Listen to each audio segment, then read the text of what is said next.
नमस्कार आप सभी को आपके ही अपने प्यारे से YouTube चैनल VR एजुकेशन के ऊपर में आप सबों का बहुत बहुत स्वागत है। और आज हम देखेंगे संगीत के 12 इंपॉर्टेंट क्वेश्चन जो कि खास कर करके बीपीएससी टीआरई 4.0 के लिहाज से काफी इंपॉर्टेंट सवाल होगा। तो चलिए बिना देर किए हुए आज के प्रश्नों के ऊपर में चलते हैं।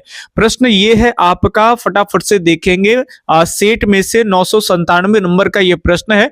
12 प्रश्न देखेंगे आपका सेट से, जो आपको प्रैक्टिस सेट दिया जाता है आप सबों को पेमेंट पे। तो केवल एकदम इंपॉर्टेंट वाला सेट है और उसी से एक इंपॉर्टेंट 12 क्वेश्चन कराएंगे। सामने प्रश्न है आपके कि पंडित दामोदर कृत संगीत दर्पण ग्रंथ में कितने अध्याय हैं। बताएंगे कि संगीत दर्पण जिनके लेखक पंडित दामोदर है और इस कितने अध्याय में विभाजित है। तो बिल्कुल सही जवाब की बात कर लेंगे तो 2 ऑप्शन यहाँ पे ए सही होगा। ठीक है, ये 2 याद रखना है आपको, 2 अध्याय में विभाजित है। ठीक है, अगले सवाल देखिए तो 998 नंबर सवाल है कि महाभारत कुंभाकृत, ठीक है, यानी महाभारत कुंभा की रचना है जिसका नाम संगीत राज ग्रंथ है। हालांकि इनके अलावे में भी इनके बहुत सारी ग्रंथ है जो बैच में आपको सारी की सारी पढ़ाई जा रही है। महाराणा कुंभाकृत संगीत राज ग्रंथ में कितने श्लोक निहित है ये आपको बताने हैं। तो इनके कुल श्लोकों की बात कर लेंगे तो वो आपके 1600 श्लोक, यानी सी ऑप्शन यहाँ पे एकदम जो है वो आपका सही हो जाएगा। अगले इंपॉर्टेंट सवाल देखिए फटाफट से, बहुत कम समय में ज्यादा क्वेश्चन देखने का ये एक अच्छा प्लेटफॉर्म है। VR एजुकेशन संगीत के क्वेश्चन आपको मिलेंगे इंपॉर्टेंट वाले।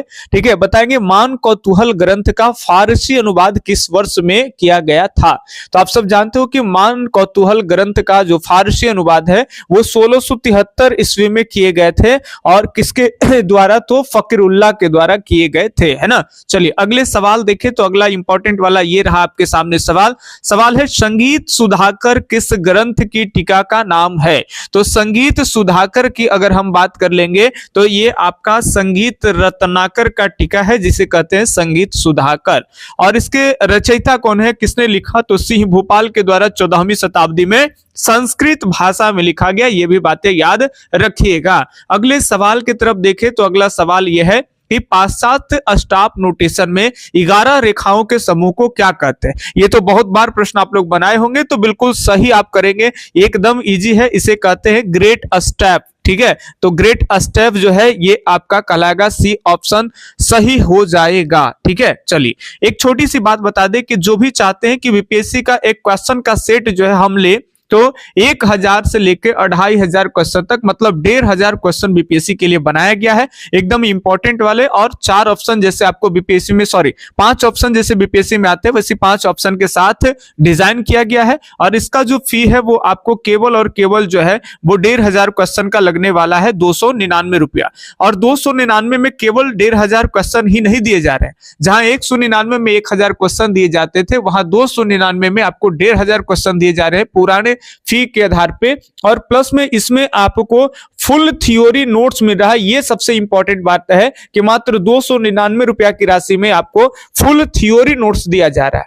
और इससे पहले आप लोगों को शॉर्ट थ्योरी नोट्स मिला था जो कि आपको एग्जाम में स्टेट में काफी हेल्पफुल रहा। इस बार फुल थ्योरी का मतलब जिसमें वहां घराना नहीं था, जिसमें वहां कर्नाटकी संगीत, पाश्चात्य संगीत, तमाम संगीतज्ञों का जीवनी, बहुत सारी चीजें थे जो फुल शॉर्ट नोट्स में नहीं थे, लेकिन इस बार फुल नोट्स में आपके सारे संगीत कवर रहेंगे। ठीक है, तो बस कुल फी है वो आपका 299, जिसमें एमसीक्यू का प्रैक्टिस सेट प्लस थ्योरी का नोट्स दोनों मिल जाएगा 299 रुपया में। आपको कैसे मिलेगा, तो मेरा नंबर लिखिए 8825 और 376551। आप इसी नंबर पे कॉल या व्हाट्सएप करके पहले कंफर्म होंगे। ठीक है, उसके बाद इसी नंबर पे पेमेंट करके इसी नंबर के व्हाट्सएप पे स्क्रीनशॉट भेजना है, 5 से 10 मिनट के अंदर आपको मिल जाएंगे। अच्छा, जो लोग अभी भी तैयारी जिनका ठीक नहीं है, जिनका पकड़ नहीं है, तो रिवीजन से ज्यादा उनके लिए बेटर है कि बैच लेंगे। तो बैच के लिए भी आप इसी नंबर पे संपर्क करेंगे। बैच का जो फी है वो 499 है, तो वो बैच में भी आपको सारा कुछ मिल जाएंगे, प्लस आपको क्लास भी मिलेंगे। फायदा यही है। तो जो कहीं से क्लास किए हैं तो उनको घबराना नहीं है, केवल आप प्रैक्टिस करते रहिए, नोट्स ले लीजिए, एमसीक्यू ले लीजिए, उस पर प्रैक्टिस कर लीजिए, उससे आपका हो जाएगा। ठीक है, चलिए तो अगले प्रश्न के ऊपर में देखते हैं। अगला प्रश्न ये रहा, काफी इंपॉर्टेंट प्रश्न है कि भाई निम्न में से एक खाली और 3 ताली से युक्त ताल है, ऐसे ताल का नाम बताइए जिसमें एक खाली और 3 ताली होते हैं। क्या 3 ताल होंगे, झपताल होंगे, रूपक होंगे, या एक उपर्युक्त में से एक से अधिक, यानी इसमें से एक से ज्यादा कोई सही है या कोई सही नहीं है, उपर्युक्त में से कोई नहीं? फटाफट से बताएंगे। ऐसे ही सेम प्रश्न जो है आपको बीपीएससी के एग्जाम में देखने के लिए मिलेगा। तो अगर 1500 क्वेश्चन के प्रैक्टिस सेट करते हैं, उसमें से कई एग्जाम आपको एग्जाम में मिल जाएगा। और अगर आप 1-2 नंबर से भी पीछे हटने वाले होंगे और इस प्रैक्टिस से अगर 2-3 नंबर से भी अगर आगे हो जाते हैं और मेरिट में आ जाते हैं, तो आपका ये जीवन समझिए कि एक दिन की बात नहीं करते हैं, एक साल की बात नहीं करते हैं, आज के बाद आपके पूरे जीवन जो है वो एकदम सफल माना जाएगा, धन्य माना जाएंगे। आप तैयारी करने के बाद भी आप अपने समाज में आगे माने जाएंगे। नहीं तो एक नंबर से भी अगर पीछे रह जाएंगे तो पूरा जीवन में आप कलंकित हो जाएंगे। मतलब लोग को भरोसा नहीं होगा आपको ऊपर में, आप कितना भी मेहनत करते हो, कितना भी जानकार हो, लगा इतना ही ज्यादा होता तो तुम क्यों नहीं बीपीएससी टीचर बन जाते, तरह तरह की चीजें, मतलब आप पे भरोसा और बिलीव लोगों का कम जाएगा, है ना। तो ये 1-2 नंबर की भी लड़ाई आपको साथ में करना है और ये आपको बताइए फटाफट से। तो आपको बताएंगे कि यहाँ पे उपर्युक्त में से एक से अधिक सही होगा, बोले कैसे? तो 3 ताल और झपताल, ये दोनों की बात कर लेंगे तो ये दोनों में आपके 4 विभाग होते हैं, जिसमें से आपके जो होंगे वो आपका ताली और खाली, मतलब एक खाली और 3 क्या हो जाएंगे? तो ताली हो जाएंगे। ठीक है, चलिए अगले सवाल हम लोग देखते हैं। 103 नंबर का सवाल फटाफट से कराएंगे, समय आपका बहुत ज्यादा ले लिए। तो अब हम लोग फटाफट से क्वेश्चन के ऊपर में ही रहेंगे।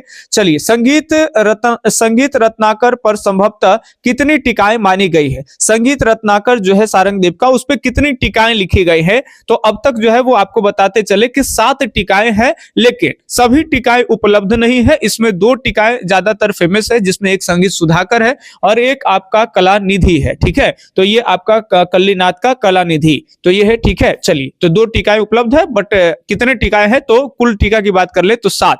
ठीक है, डी ऑप्शन सही है। अगले सवाल की तरफ अगर बढ़ते तो अगला सवाल ये रहा कि निम्नलिखित में से किस सुशीर वाद्य का उल्लेख संगीत रत्नाकर में नहीं मिलता है? इसमें से किसका उल्लेख जो है वो संगीत रत्नाकर में नहीं मिलता है और वो सुशीर वाद्य है? तो ऐसा नहीं, इसमें से सभी का मिलता है, तो उपर्युक्त में से कोई नहीं हो जाएंगे। ठीक है, सबकी चर्चा संगीत रत्नाकर में है, वंश की भी, पाव की भी, पाविका के भी, मुरली के है, और ये सबके सब सुशीर वाद्य ही आपके हैं। अगले सवाल देखिए कि निम्नलिखित में से किस घन वाद्य का उल्लेख संगीत रत्नाकर में नहीं मिलता है?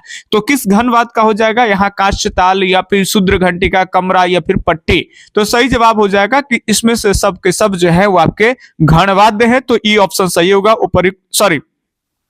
एक मिनट बता दें कि घन वाद्य का उल्लेख संगीत रत्नाकर में नहीं मिलता है।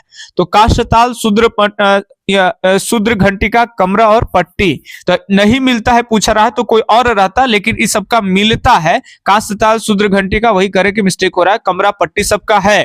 तो कौन नहीं है? तो नहीं वाला कोई नहीं है, तो नहीं वाला कोई नहीं, तो उपर्युक्त में से कोई नहीं, ये सबका मिलता है। ठीक है, तो यहाँ पे ई ऑप्शन सही होगा। ये जो 5 ऑप्शन बनता है, इससे थोड़ी बहुत कंफ्यूजन हो जाता है, इसलिए हम तो यहाँ जल्दी जल्दी करा रहे हैं आपके समय के हिसाब से। एग्जाम में कोई घबराने की जरूरत नहीं है, आराम से क्वेश्चन पढ़िएगा। बताएंगे पंचसार संहिता ग्रंथ के लेखक कौन थे?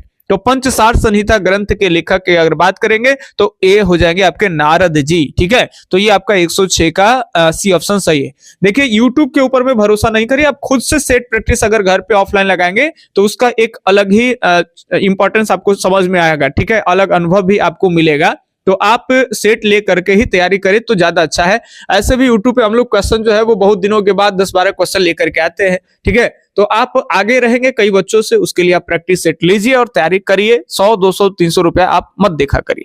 बाकी बताएंगे कि ताल त्रिताल में धा वर्ण का प्रयोग कितनी बार होता है? तो धा वर्ण का प्रयोग इसमें आपका 6 बार होता है, ये याद रखिएगा, है ना। चलिए, हम लोग भी 1,500, 2,000 क्वेश्चन को टाइप करते हैं, अपने हाथों से एक एक चीजों के ऊपर में काम करते हैं।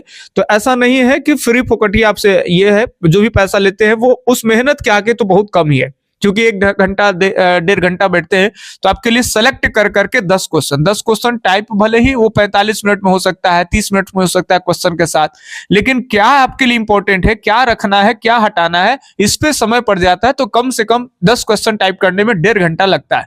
उसके अलावा आप जोड़ लीजिए कि आपको 1,500 क्वेश्चन, 2,500 क्वेश्चन दे रहे हैं, तो कितना समय मेरा लगा होगा। ठीक है, और उसको मात्र आपको 150, 200, 300 रुपया में आपको मिल जा रहे हैं। चलिए, तो उत्तर भारतीय संगीत का शुद्ध शुद्ध स्वर नी कर्नाटक का कौन सा है भाई? तो उत्तर भारत का अगर बात कर लेंगे कौन सा स्वर का रहा उत्तर भारत संगीत का शुद्ध स्वर नी, शुद्ध स्वर नी मतलब शुद्ध नी की बात कर रहे हैं तो उत्तर भारत का शुद्ध नी कर्नाटकी संगीत में काकली निषाद कहलाता है। ठीक है, तो ये आपका याद हो जाएगा। 108 का सही जवाब, यहाँ पे सही जवाब काकली निषाद यानी सी ऑप्शन। ठीक है, तो ये 12 क्वेश्चन हो गए। सीरीज कैसा लग रहा है ये भी आप कमेंट करके जरूर बताएं। और एकदम इंपॉर्टेंट का आपको हम करा रहे हैं, तो आप जरूर, आप इतना मेहनत कर रहे हैं हम आपके लिए, जो पैसा नहीं दिए हैं उनके लिए भी, और एक अवगत करा रहे हैं कि कैसे प्रश्न आ रहे हैं या कहीं प्रश्न किए होंगे तो आपको एक रिवीजन भी मिल रहा है। तो सीरीज को आप लाइक करिए, जल्द ही हम आपके लिए बीच बीच में जहां तहां से कुछ सेट के प्रैक्टिस क्वेश्चन आपको लेकर के आएंगे। तब तक के लिए धन्यवाद, जय हिंद, अल्लाह हाफिज, आपका दिन शुभ हो, राधे राधे।